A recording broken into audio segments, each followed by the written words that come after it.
Testing 1, 2, 3, 4. Testing 1, 2, 3, 4.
Duly noted.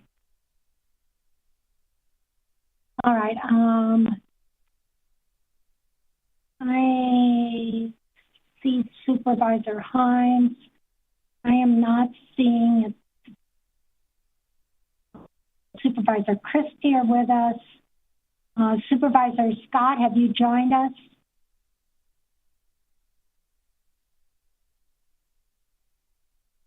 Supervisor Scott.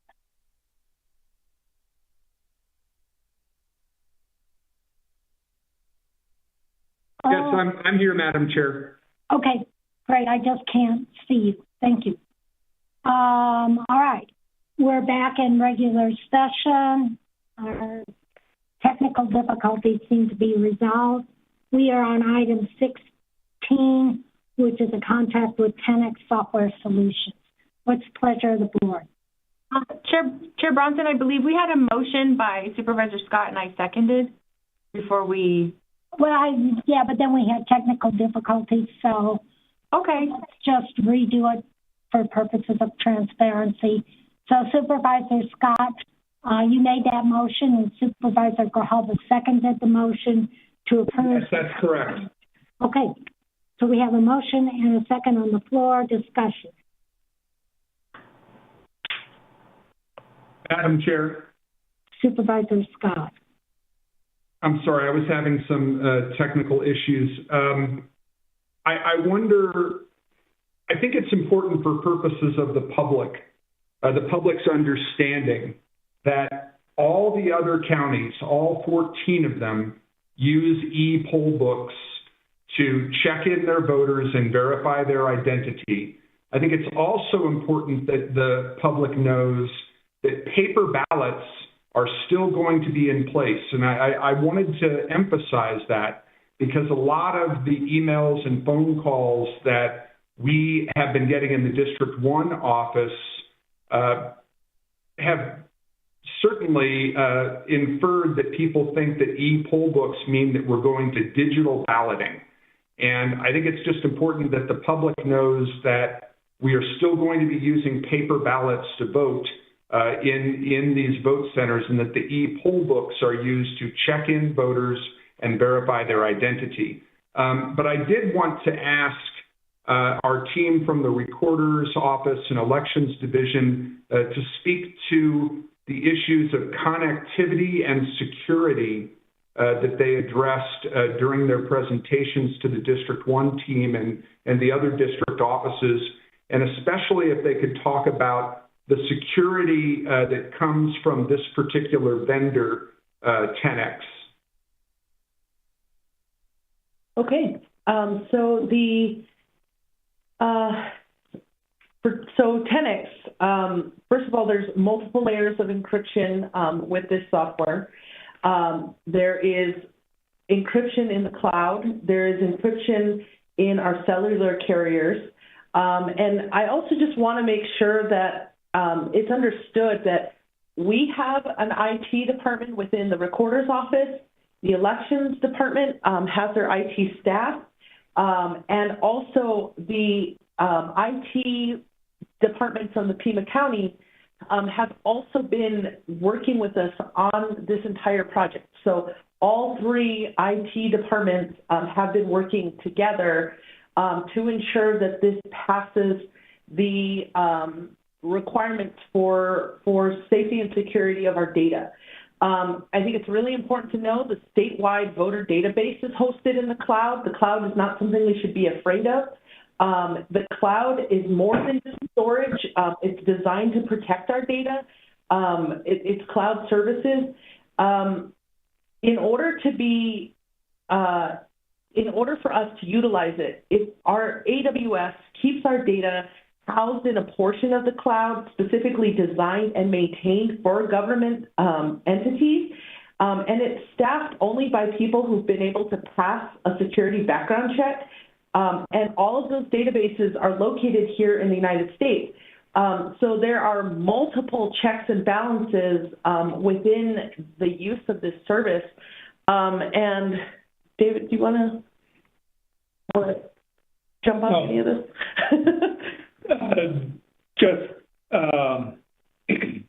in addition, the transmission between devices, the device has to be registered to allow it to connect to the other components in the vote center. Any rogue device would be identified by the cradle point. We're going to use to connect to everything would be a cradle point device, and that has, as Recorder Caceres Kelly stated, multiple layers of encryption, and the data sent between each device is packaged, encrypted, packaged, transmitted, and unpackaged and decrypted. For connectivity issues, it's able to use 2 different carriers.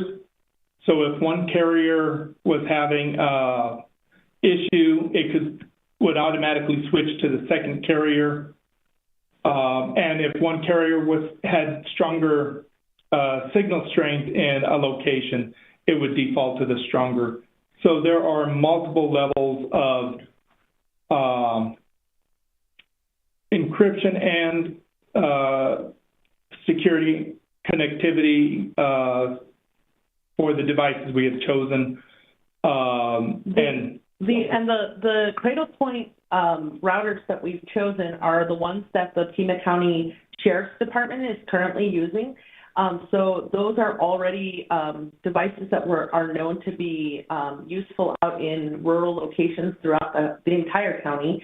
And then we are currently in the testing, we're currently testing and will continue to test and work with service providers such as Verizon. That is one of the providers that we're working with to boost our signal on election day. And so they're conducting testing currently in those areas to ensure that we have strong connections. And then AT&T in the locations where their signal is stronger. And so with all of that, it's important to know that nothing gets introduced into our data system unless we approve it to go into our data system.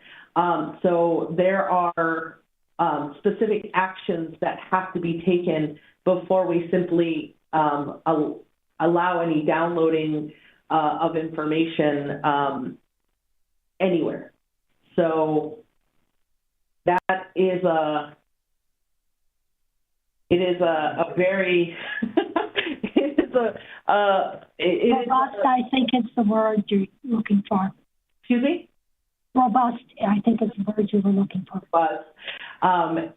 And we have, we specifically went with Tenix because unlike other providers, other services, they had outages throughout the country for vote centers and e-poll books throughout the country. Tenix did not in 2020.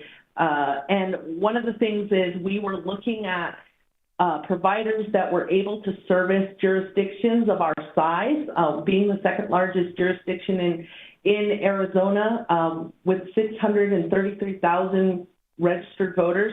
We needed to be able to ensure that they could house our data or so that they could manage everything that we needed them to do. And so they have a proven track record, and we feel confident going with that vendor. Madam Chair. Supervisor Scott. Thank you.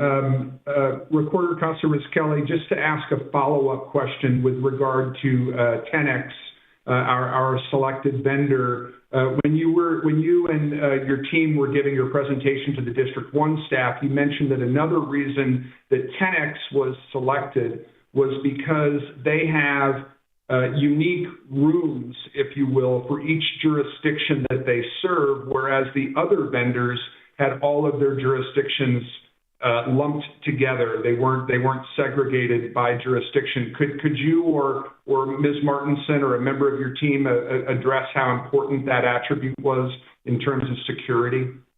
The reason that there were so many outages in 2020 was because the companies that bulk all their jurisdictions into one room, everyone tried to get at their data at the same time. And the system said we can't handle this many people. But with no link, because every jurisdiction's in their own room, because Tenex has all their jurisdictions in separate areas, when Pima County goes to start, it doesn't matter who else is using Tenex because we have our own instance. It's segregated, and that's what you're saying. Exactly, segregated.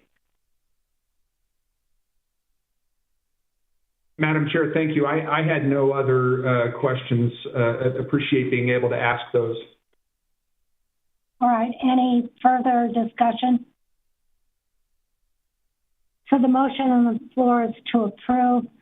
I'm nervous when anything is in the cloud. And if the cloud crashes, it's going to be interesting. All right. If there's no further discussion, I'll call the question. Roll call. Supervisor Christie? No. Supervisor Grijalva? Yes? Supervisor Hines? Yes. Supervisor Scott? Yes. Chair Bronson? Yes. Motion carries 4-1. Access easement item 17. Staff is recommending approval. I'll move the item. This is under real property. I'll second. Motion and a second. Any discussion? Any objection? Hearing none, motion carries. We're now moving on to hearings. It's items 18 through 27. They're all liquor licenses, which is interesting. This is a hearing. Is there anyone in the audience who wishes to address us on these items at this time? And again, I'm moving items 18 through 27. If there is no one that wishes to address us on these items, I move to close public hearing and approve items 18 through 27. Second. Motion and a second. Any objections? Hearing none, motion carries. Moving on to item 28. This is unfinished business from 118. Staff is recommending approval. I'll move the item. Second. Motion and a second. Any discussion? Any objections? Hearing none, motion carries. Okay, that brings us to the addendum agenda.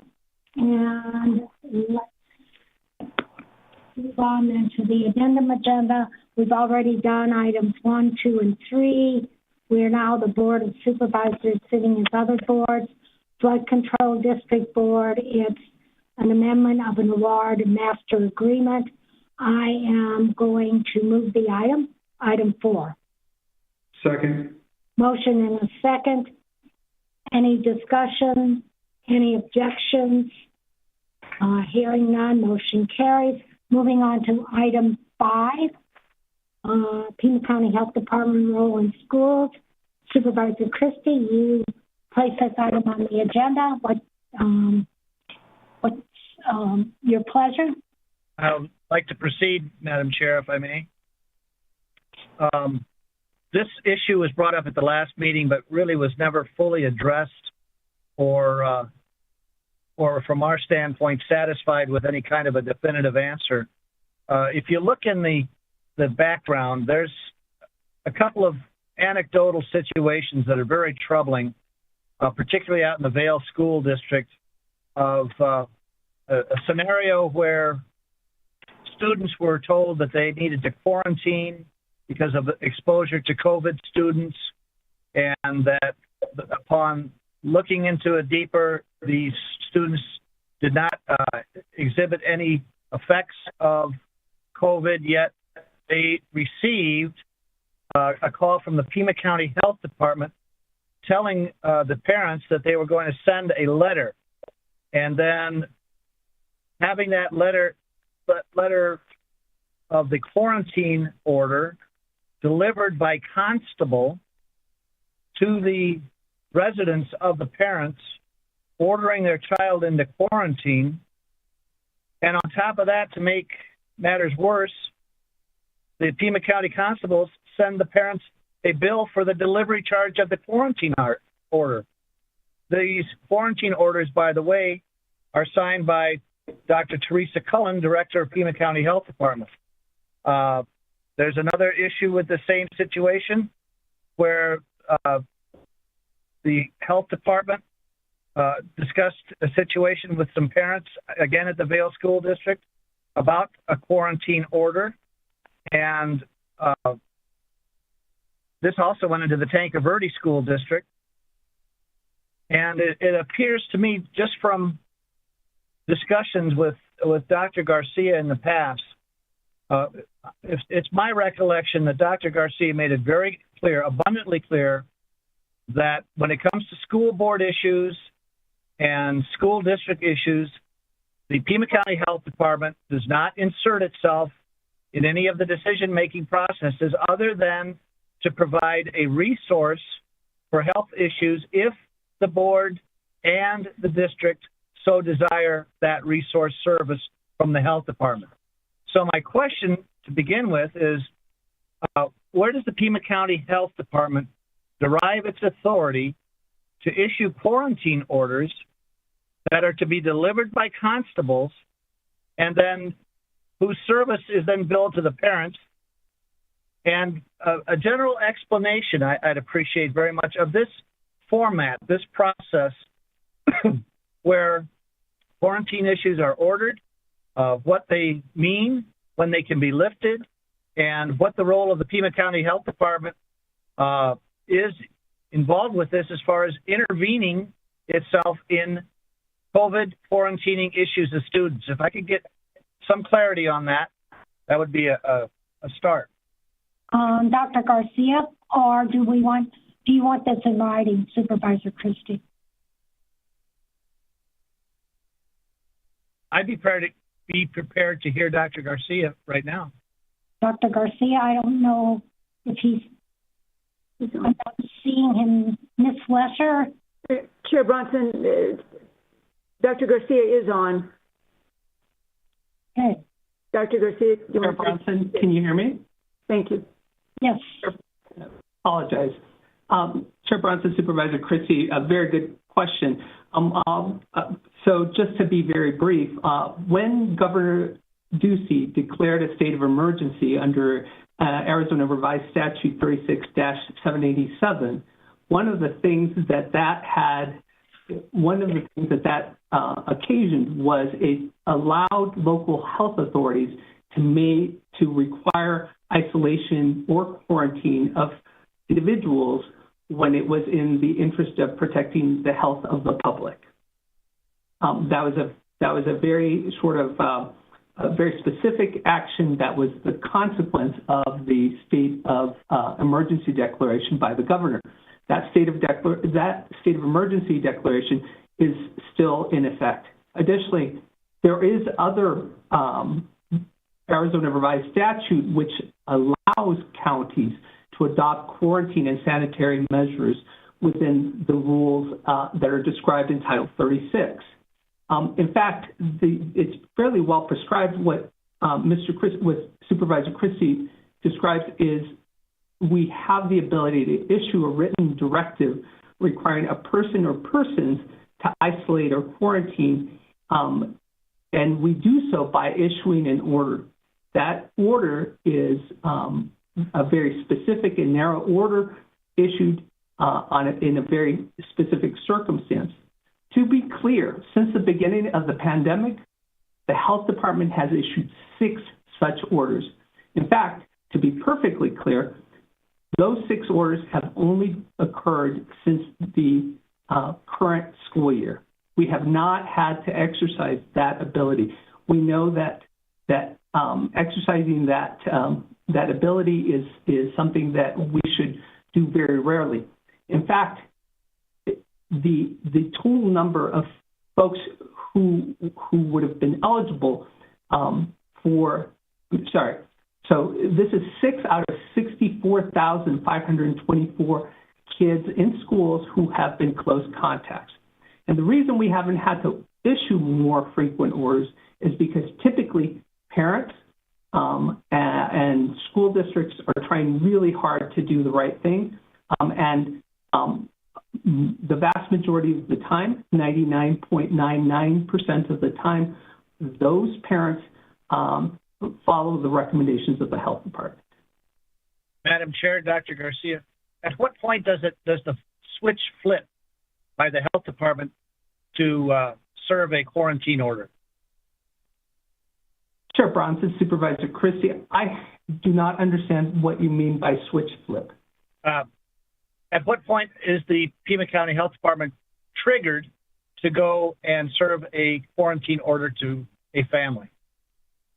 At the point that Chair Bronson, Supervisor Christie, at the point that we are notified by the school district or by the school that the parents of said student intend to not comply with the recommendations of the health department and of the school. You mean as far as quarantining their child? Exactly. So if a parent does not assist or cooperate with quarantining their child, that information of noncompliance by the parent is then sent to the Pima County Health Department, who then issues the quarantine order? Correct. Madam Chair, Dr. Garcia, if you could commit what you just spoke to me about, what you just conveyed to me about in a written form, referencing all of the revised statutes and the policies in a written synopsis, I would greatly appreciate that. And then with that, submit it to Dr. Garcia, submit it to clerk of the board so she can submit it or give each supervisor's office the same information. Supervisor Christie, anything further? Oh, thank you, Dr. Garcia. Thank you, Madam Chair. All right, we move on then to item 6, Pima County Library Protocol for Mask Mandate Medical Exemptions. Supervisor Christie. Thank you, Madam Chair. This is another agenda item that we broached upon, but never was really fully explained satisfactorily. And I'm citing a couple of, one situation in particular with a Middle East veteran who had a medical exemption in writing presented directly to library officials out in my district, and he was denied access to the library, but given a quote-unquote accommodation. And the problem is that the county library patrons with medical exemptions that they don't even technically have to produce are being denied entry to the library and instead are being quote-unquote accommodated. And looking at the resolution and in the background, nowhere in the resolution are accommodations mentioned, only exemptions. So in effect, the library staff are violating Pima County's own resolution by not honoring exemptions. And accommodations, again, are never mentioned in the resolution, just exceptions. So what I'm asking for, my understanding is Dr. Garcia oversees the library system, is to ask that Dr. Garcia direct library staff to follow the Pima County Resolution number 2021-87 and to allow medically exempt patrons to have full access to our libraries. That's what I'm asking that Dr. Garcia direct to the library staff. Dr. Garcia, your response? Chair Bronson, Supervisor Christie, I will put my response in context. So the resolution that was most recently passed on December 21st, 2021, it does indeed say that there is no need to verify the need for a medical exemption. The administrative procedure which rules or which governs typically the way that we conduct ourselves in buildings of Pima County still has a procedure that says that masks will be used in Pima County buildings. That procedure goes back to 2020, June 11th of 2020, Administrative Procedure 335. My understanding, and if I was wrong, I apologize. My understanding was that when the resolution was passed by the board, that the intent was for this to apply broadly, but we understood that it was the board's wishes to continue to conduct ourselves in buildings of Pima County as per the previous administrative procedure. That is, by requiring people who enter those buildings of Pima County to wear masks. If I have misunderstood this direction, if that is not the wish of the board, we can easily change that in the libraries and elsewhere. Well, I understand that particular part because I'm not allowed to come into my office without wearing a mask because it's a Pima County building. So what you're saying is this similarly applies to county-owned buildings such as libraries, that the resolution does not apply to county-owned buildings. Chair Bronson, Supervisor Christie, I'm not saying that the resolution does not apply to county-owned buildings. Your resolution applies broadly to all public areas. I think what you're saying, Dr. Garcia, is that our policy of masks supersedes the resolution. Is that correct? No, I'm not saying that at all. Then there's murkiness. So how do you resolve the two? But may I make a suggestion? If Dr. Garcia would be willing to research that and submit his opinion in writing, and to have the county attorney render a differential decision on that, I think we get a lot of clarity on this situation. Obviously, this goes back into resolution areas and the exceptions and wherefore and whereases. And, of course, there's the difference between county-owned buildings and broad public buildings. So if Dr. Garcia could present his findings on that, as well as the findings of the county attorney on a differential on that, I think that would be very helpful in trying to gain clarity on this issue. So that's by way of direction? By way of direction. Thank you, Madam Right. Chair. And once again, once we get the information, submit it to the clerk so that all our offices can receive it. Thank Chair you. Bronson, Supervisor Grijalva. my understanding was when we passed the mask requirement that would cover all county buildings, like all of anything that has Pima County on the title is a county building. And so the library has been making accommodations for people who cannot or will not wear a mask and entering, that they're doing curbside assistance and leaving where they are to go and attend to whatever needs are happening, but that they're outside of the building. And that, I think, makes sense. I don't think that we should unnecessarily expose our library staff to somebody who may have COVID because they refuse to wear a mask, and there's no place really to isolate somebody. Not every library has an enclosed space.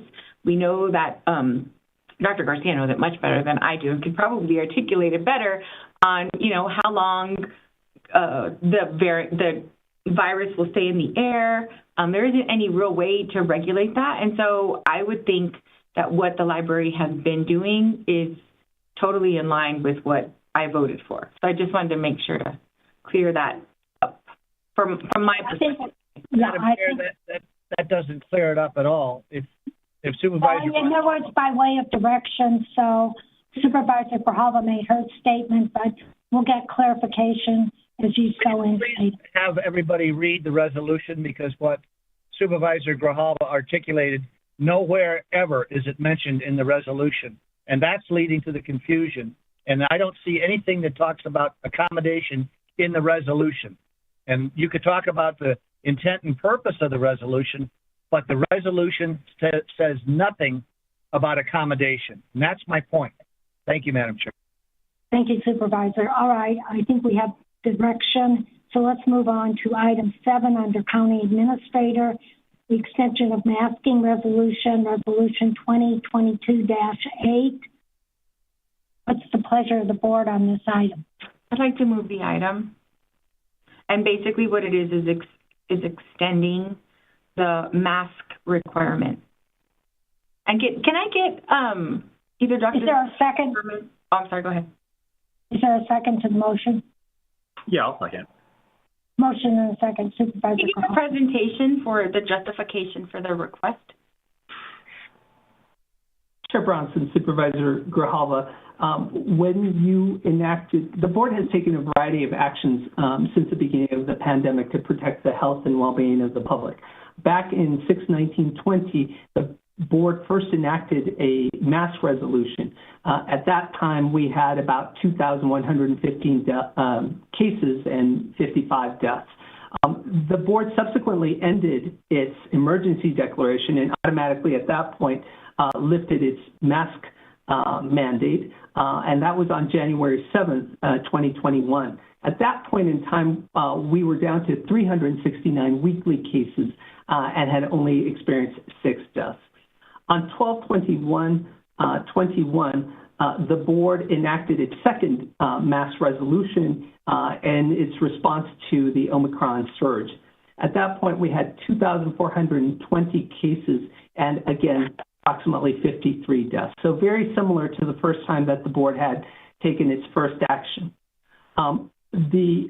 Today, where we sit is actually much better than where we have been.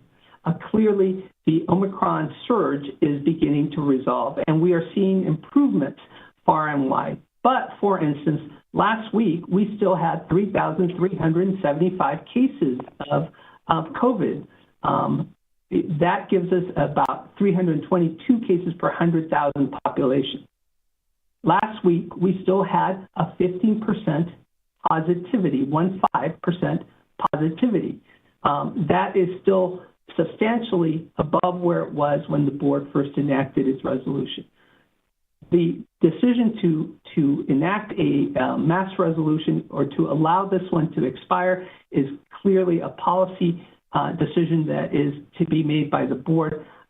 We simply, as staff, are presenting you with the data for the sake of consistency, and that was the basis for our recommendation. Thank you, Dr. Garcia. Any further questions or discussion of this item? Chair Bronson, so I would like to go ahead and move the item that we extend. Yeah, you already did. And no, but I wanted to go ahead and quantify it with the date that's given, so that we're extending it for an additional month and to bring forward the item before the March 28th expiration so we can have another discussion. So you're amending your motion by having the discussion again. I wanted to add some specificity to when we would be able to reconsider. Okay, got it. It's the seconder. Accept that. That's fine. All right. We have a motion and a second. Any discussion? Madam Chair? Supervisor Christie. No, it's painfully obvious that this mask mandate needs to be allowed to expire. We've been told, promises have been made to us for months now. We've followed the rules. We've worn the masks. We've gotten the shots. We've done all the protocols. The issue of Omicron now changes everything because of its less virulent substance. We have a high rate of vaccination. We have a high rate of herd immunity that we don't talk about anymore. All of these items that we were promised with such certainty have proven not to be completely transparent. The community is exhausted over this. There's no need to carry this mask mandate any further. It needs to expire, and it needs to expire now. Thank you, Madam Chair. Thank you, Supervisor Christie. Any other comments, discussion by board members? Madam Chair. Supervisor Scott. Thank you. Back in December, when we voted to put the current mandate in place, I said at the time that I thought that the people who agree, as I do, that masks should be worn in group settings already were wearing them, but that those who were not more likely to do so because Pima County said they should. I feel even more strongly 2 months later that that is the case. Also, we are not enforcing this mandate. Calling it a mandate is confusing and misleading as a result.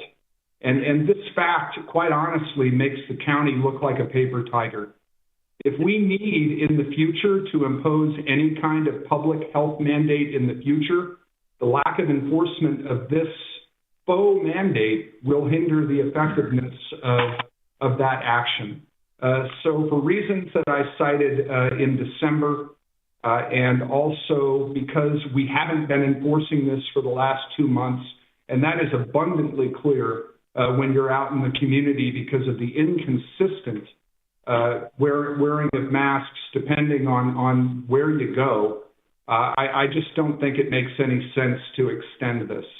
So I will be voting no. Thank you. Any further discussion? Then let me call the question. Roll call, please. Supervisor Christie? Supervisor Christie? No. Supervisor Grijalva? Yes. Supervisor Hines? Yes. Supervisor Scott? No.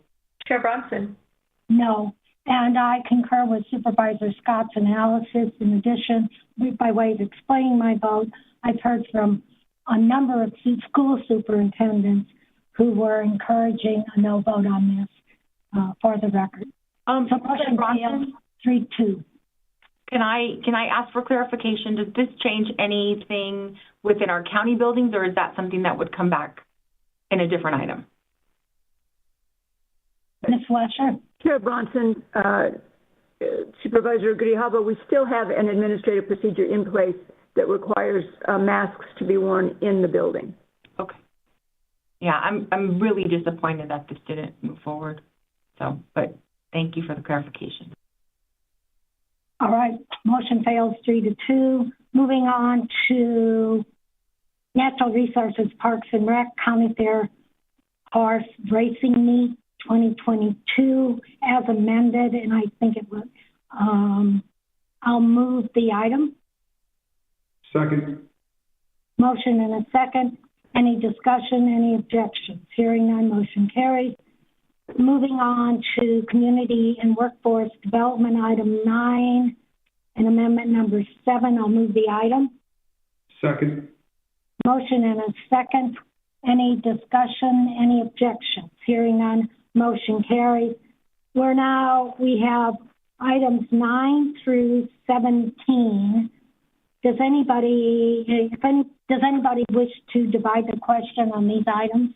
Madam Chair, Supervisor Prince. I'd like to divide the items and pull number 10 and number 14. 10 and 14. Okay. Anybody else wish to divide the question? Okay, so then I'm moving items 11, 12, 13, 15, 16, and 17. Is there a second? Second. Motion and a second. Any discussion on these items? Hearing none, are there any objections? Hearing none, motion carries. Moving on to item 10, I'll move the item. Second.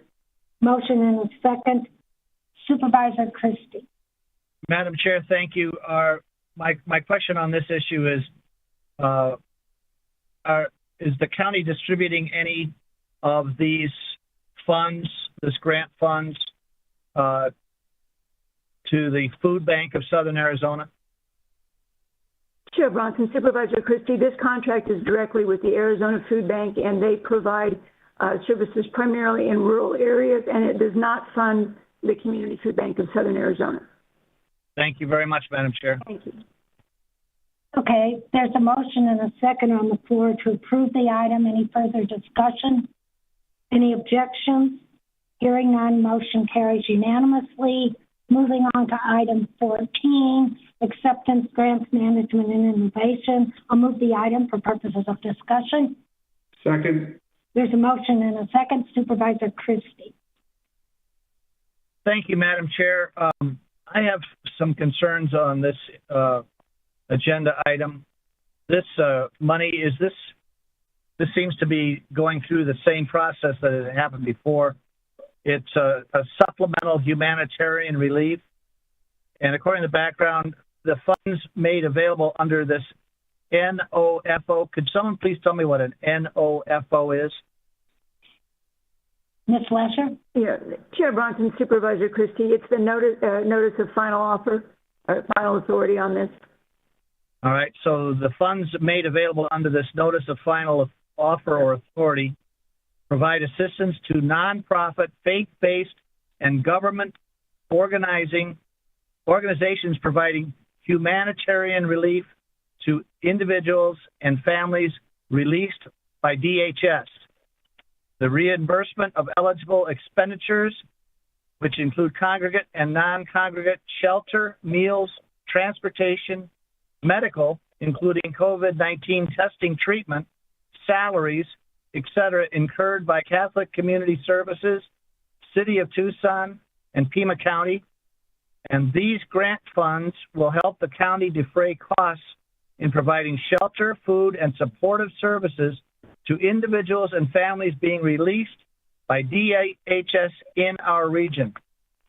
My question is this going to, such as the Red Roof Inn and all of the services that are provided for asylum seekers there, and the homeless people that now the mission creep is included, that are being allowed to inhabit or be guests of the Red Roof Inn? Is this more money in those areas? Chair Bronson, Supervisor Christie, it does not deal with the individuals who have been evicted or the homeless program. This continues to focus, these dollars focus solely on the reimbursement to the county and our partners from the federal government for those services we provide in effect on behalf of the federal government when those individuals are released in this community. So this does provide funding for Red Roof Inn, for the transportation, for those services, vaccination, et cetera, that are provided to the legal asylum seekers through the program in DHS. It is separate and apart from those who have also been utilizing some hotel space through the evictions program. Madam Chair, Ms. Lesher, on beginning the backup, it shows three different EFT accounts, bank accounts with three different deposits. Could you explain what each of those deposits are and where they are coming from? Looks like ARPA from the source. Sure. Chair Bronson, Supervisor Christie, each are electronic fund transfers that are coming from the federal government through FEMA's Emergency Food and Shelter Program. They're grants that we have been received at different times. As you can see, there's one date of April of 21, November of 21, and then in February of this year, we received payments from FEMA, from the federal government, directly deposited in Pima County that were in payment for these grants, to date totaling just under $8 million.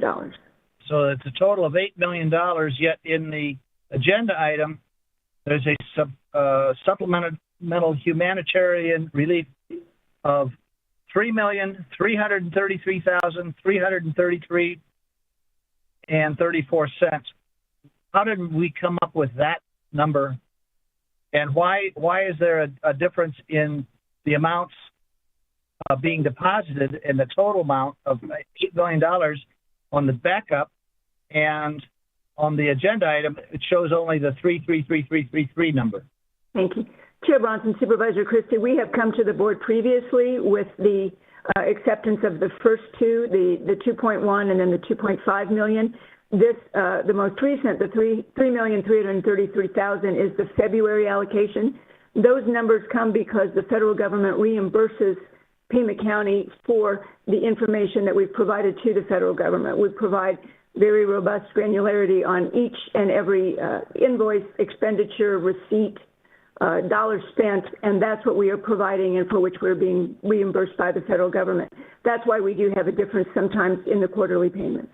And I think you'd agree with me that that number of 33333, that's kind of a odd number to come up with. Happy to provide, Chair Bronson, Supervisor Christie, happy to provide the backup invoices for each of those. And you are good enough to provide this office, my office, with a breakdown of all the Red Roof Inn expenses and the other hotel the city of Tucson is managing for asylum seekers and COVID-infected DHS drop-offs and all of the related expenses that those items have. And if I remember correctly, the total number of your memorandum that you sent to me was $5.6 million, I believe, total so far. Is this $7.9 million going to be added to that $5.4 million? Chair Bronson, Supervisor Christie, no. The initial numbers were through, I believe, December 15th. It might have been the end of December in that memo. And those are reflected in the first two of these electronic fund transfers. This is the most recent funding that we've received that's on the board agenda today. But we're happy to provide all of the reports and all of the invoices and all the data that we send in through the FEMA for that build up into these invoices. That would be greatly appreciated. Thank you. Happy to. Thank you, Madam Chair. Is there any further discussion of this item? Are there any objections? I object. One objection noted. Supervisor Christie, any other objections? Hearing none, motion carries 4-1. That concludes our agenda for today. Madam Chair. Supervisor Scott? Yes. Madam Chair, if I could ask for a moment of personal privilege. Proceed. Thank you. Anyone who read the Arizona Daily Star this morning saw the obituary for Rafael David Montaño, who was a longtime educator within the Tucson Unified School District. He was most recently, an assistant principal at Pueblo High School, which I know is Supervisor Grijalva's alma mater. I was proud to go through my master's program in educational leadership with David. He was a selfless and dedicated educator, and he will be very much missed by our entire community. Thank you, Supervisor Scott. Chair Bronson? Yes. Supervisor Grijalva. I did also want to acknowledge the passing of Senator Olivia Cajero Bedford and send our thoughts and prayers to family and friends. I had an opportunity to work a little bit with her and just know of her, and she's going to be really missed. I'm going to especially miss her purple hats. She was noted for that. Thank you for those comments, Supervisor. Again, that brings us to the end of today's agenda. If there are no objections, this meeting stands adjourned, and we will see you. I think our next meeting is March 1st. Thank you all for joining us.